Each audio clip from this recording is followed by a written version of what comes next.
Join Sid for this edition of It's Supernatural. Mon invité, un homme juif, avait un fusil de chasse braqué sur la tête. Le Dieu qu'il ne connaissait pas lui a surnaturellement sauvé la vie. À tout de suite. Supernatural.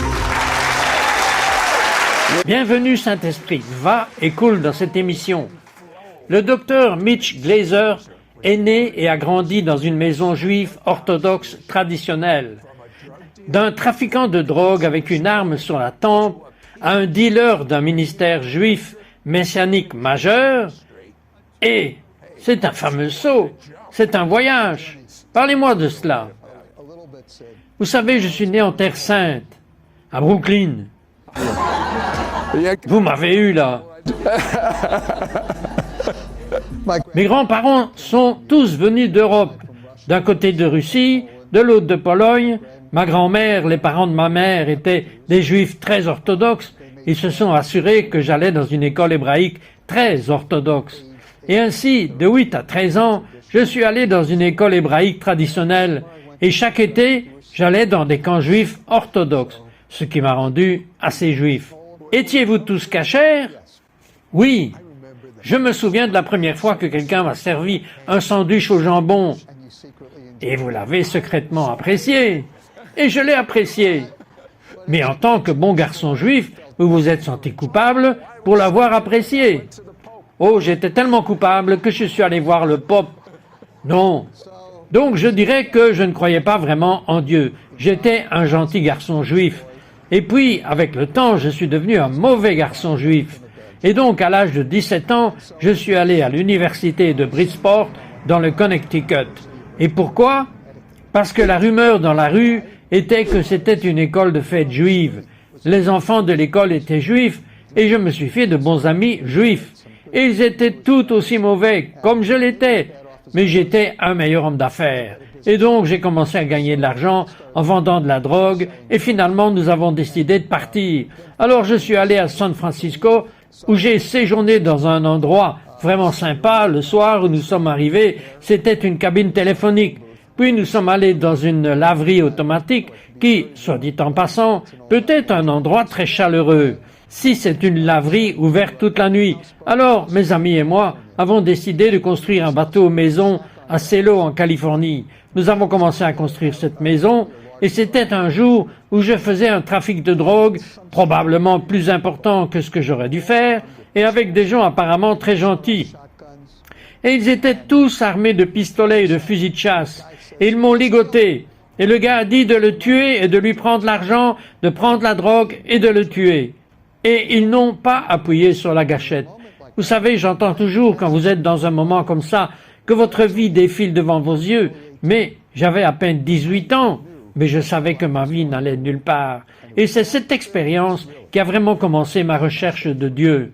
Alors, parlez-moi de la cabine téléphonique. J'ai donc trouvé un emploi au conseil scolaire du comté de Marin en tant que conseiller en éducation en plein air. Le travail était dans la forêt de Redwood, à 60 km au sud de San Francisco. Et puis un jour, j'ai croisé une jeune femme qui avait vécu sur le bateau maison avec nous, mais qui était partie et avait décidé d'aller en Oregon pour aller à des festivals de rock et profiter de la vie. Mais elle avait été prise en autostop par deux vieux motards nés de nouveau, en feu, des ex-bikers, des chrétiens gentils, et elle a commencé à me raconter l'histoire et m'a dit que la femme s'est retournée et m'a dit « Chérie, es-tu sauvée ?» Je veux dire, pouvez-vous imaginer? Alors j'ai dit « Sauvée? Je ne connais pas ce jargon. Je suis juive. » Elle a dit « Croyez-vous en Jésus ?» J'ai dit « Non, je suis juive. » C'était censé mettre fin à la conversation, c'est ce que nous pensions. Mais elle a été sauvée et ensuite elle est descendue de nous le dire et c'est comme ça que je l'ai rencontrée. Et ce jour-là, elle a commencé à nous dire que Jésus reviendrait, que la fin du monde approcherait et que vous devez croire en Jésus. J'ai dit, vous êtes folle, vous avez été droguée. Alors il a décidé de monter en Oregon avec elle, puis ils ont commencé à m'écrire des lettres me parlant de Jésus. Et alors je suis allé là-bas pour être sauvé. Je suis monté là-bas et le vieux gars qui dirigeait l'endroit, à chaque fois que je lui posais une question stupide, parce que j'étais très argumentatif, il a dit « Il suffit de le lire dans votre livre ». Et il m'a tendu mon livre qu'est l'Ancien Testament. Alors j'ai commencé à lire l'Ancien Testament, puis je l'ai lu en anglais. Je me souviens de la première fois qu'il a commencé à lire la Bible. C'était incroyable, je veux dire, j'étais découragé par la religion juive, mais je n'étais pas rebuté par le fait d'être juif. Je n'étais pas rebuté par la Bible. Alors je l'ai lu, et tous mes héros étaient là. Et vous savez quelle relation ils avaient avec Dieu? Je ne l'avais jamais remarqué. Abraham, David, même Moïse. Et alors je suis retourné jusqu'à mon terrain de camping, et tout ce à quoi je pouvais penser, c'était ce qu'il me disait. Je pouvais penser à l'Ancien Testament, je pouvais penser à ma relation avec Dieu, et tout ce à quoi je pouvais penser, c'était Jésus, parce que c'était tout ce dont il parlait. J'ai demandé à Dieu s'il était réel, et j'ai dit, si tu es réel, montre-moi. Et cette nuit-là, j'ai amené un de mes enfants à une cabine téléphonique, parce qu'il pleurait, il voulait parler à sa mère, et les rayons de la lune traversaient en quelque sorte les séquoias. Vous savez, c'était beau, ça coulait. Et là, sur le rebord, il y avait une copie d'un livre intitulé « La bonne nouvelle pour les hommes modernes ». Et il brillait au clair de lune. Alors je l'ai regardé et j'ai dit « Ok ». Et j'ai regardé le devant de la version anglaise moderne du Nouveau Testament. Alors j'ai pris le livre et j'ai commencé à le lire le soir. Et je l'ai tellement aimé, mais je m'attendais à Jésus, parce que nous savons tous que le christianisme est antisémite et que Jésus doit être la fontaine de l'antisémitisme. Alors j'ai continué à chercher pour voir là où il était antisémite. En fait, il célébrait la Pâque et célébrait Hanouka. Il était aussi une étincelle de la rue new-yorkaise. Saviez-vous cela? Maintenant, je le sais. Il n'a jamais répondu à une question qui n'était pas sincère avec une réponse directe. Les proverbes disent de ne pas répondre à un imbécile dans sa folie, car il se pense sage. Et Jésus incarnait cela. Et donc je me sentais à l'aise avec Jésus. Mais ensuite, il a affirmé sur lui-même qu'il était Dieu dans la chair, qu'il était le Messie. Je ne sais pas comment les gens lisent le Nouveau Testament et disent qu'il ne prétend jamais être le Messie. Bien sûr qu'il le fait. Et donc je savais qu'il prétendait être le Messie. Et ensuite je me suis retrouvé avec la décision à prendre si je croyais en lui ou non. Vous voulez que je vous dise ce que j'ai fait? S'il vous plaît. J'ai cru en lui. Je dois vous demander ce qui se cache derrière cette explosion de l'antisémitisme dans le monde entier. Je n'en ai jamais vu autant de ma vie. Vous savez, cela n'a pas commencé en 1948, et cela n'a pas commencé après le 7 octobre, même si cela a été assez agité. Je ne sais pas ce que nous avons fait en tant que juifs, parce que l'antisémitisme nous a attaqués simplement parce qu'Israël s'est défendu, ce qu'elle avait parfaitement le droit de faire.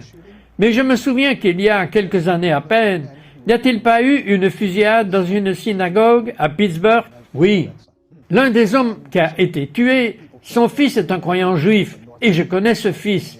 Et donc des gens ont été tués là-bas. Puis des gens ont été tués dans le comté du Nord en Californie, près d'Escondido. Et ensuite, à New York, il y avait un gars antisémite qui faisait une tirade lors d'une fête de Hanouka à Westchester, et qui avait planté une hache dans la tête d'un rabbin. Et donc, l'antisémitisme s'est identifié. Et puis, bien sûr, il a atteint son paroxysme avec les soi-disant pro-Hamas, qui sont vraiment des marches anti-israéliennes, qui sont en réalité de l'antisionisme, qui sont en réalité des marches antisémites. Donc, vous avez ce raz-de-marée d'antisémitisme de près de 700% de plus après le 7 octobre que l'année précédente.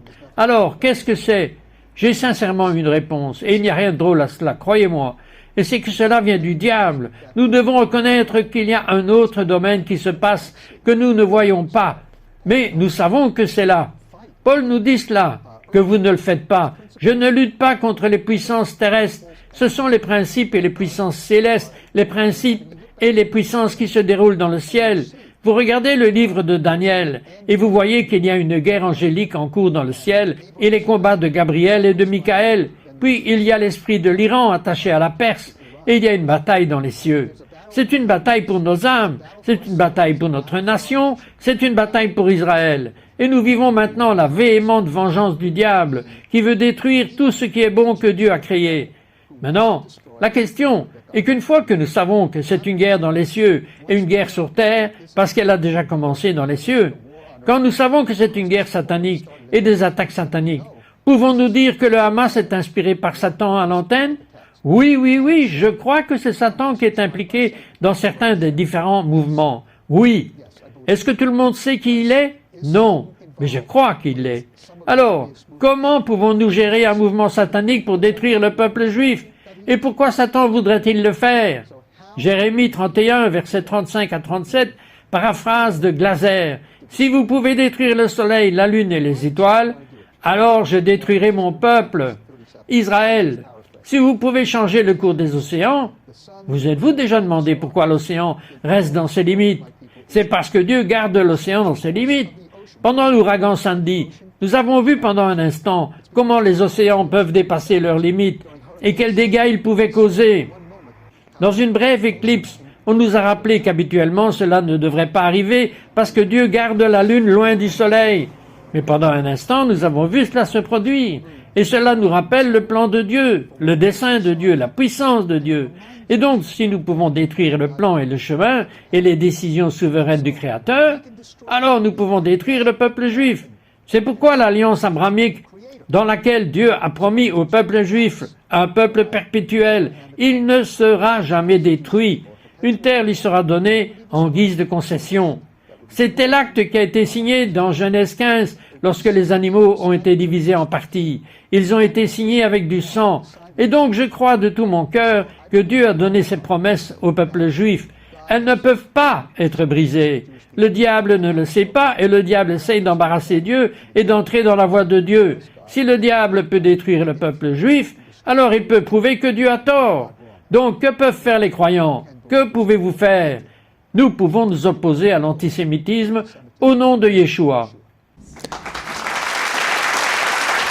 Pourquoi un chapitre étonnant que Mitch a lu dans les Écritures juives a-t-il révolutionné sa pensée sur Jésus? Oui, vous m'avez bien entendu, dans les Écritures juives. Ne partez pas, nous revenons tout de suite.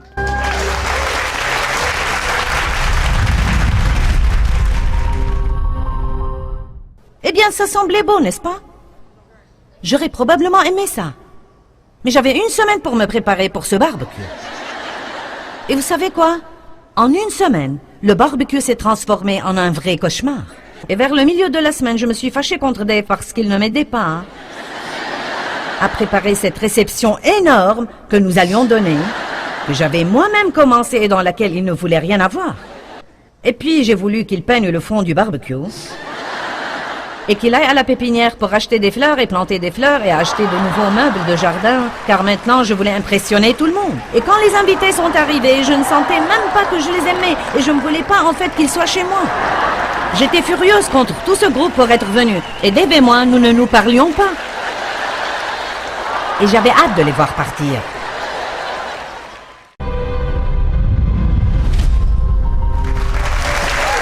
Pourquoi la connaissance de ce chapitre, Ésaïe chapitre 53, est-elle si importante pour les Juifs, les gentils et les chrétiens? Donc, cite, Ésaïe 53 a été écrit 700 ans avant l'arrivée de Jésus sur terre, et c'est la prophétie messianique la plus spécifique et la plus puissante de la Bible. Il y a de merveilleuses prophéties messianiques dans la Bible, mais l'une des raisons pour lesquelles Ésaïe 53 est si puissant est parce qu'il parle non seulement de la mort du parfait serviteur du Seigneur, mais aussi du verset 10 jusqu'à la fin du chapitre 53, il parle de la résurrection du Seigneur. Et donc cite, si j'allais donner un chapitre à un ami à lire, je lui donnerais Ésaïe 53. Et au fait, je viens de dire hors antenne que j'irais plus loin. Si je devais lui donner un chapitre de la Nouvelle Alliance ou des Écritures juives, ce serait Ésaïe 53. C'est ce qui s'est passé juste avant que ma mère ne me dise de quitter la maison. Après que je venais de rentrer à la maison et que je lui ai annoncé que j'étais croyant en Jésus. Et 2 jours plus tard, elle m'a demandé de revenir. La culpabilité juive a dit que ça marchait à chaque fois. Alors j'ai demandé à ma mère un seul shot. Elle a répondu, juste un seul shot. Mais tu ne peux pas utiliser le Nouveau Testament. Et je ne veux pas qu'il y ait de croix dans la maison. Je dis, pas de problème. Et ainsi je me suis assis avec elle et j'ai sorti Ésaïe 53 parce que j'étais un croyant très expérimenté et un apologiste à ce moment-là. J'étais croyant depuis 3 mois. Et donc je me suis assis là avec Ésaïe. Vous parlez comme moi, mais allez-y. J'ai lu à ma mère Ésaïe 53 et elle a dit « Pas de Nouveau Testament !» Alors je suis arrivé à la fin d'Ésaïe 53, elle était à moitié endormie, je l'ai réveillée, j'ai dit « Maman, qu'est-ce que tu penses de ça ?» Elle a dit « Je t'ai dit de ne pas lire le Nouveau Testament !» J'ai dit, maman, ce n'est pas le Nouveau Testament, c'est notre Bible.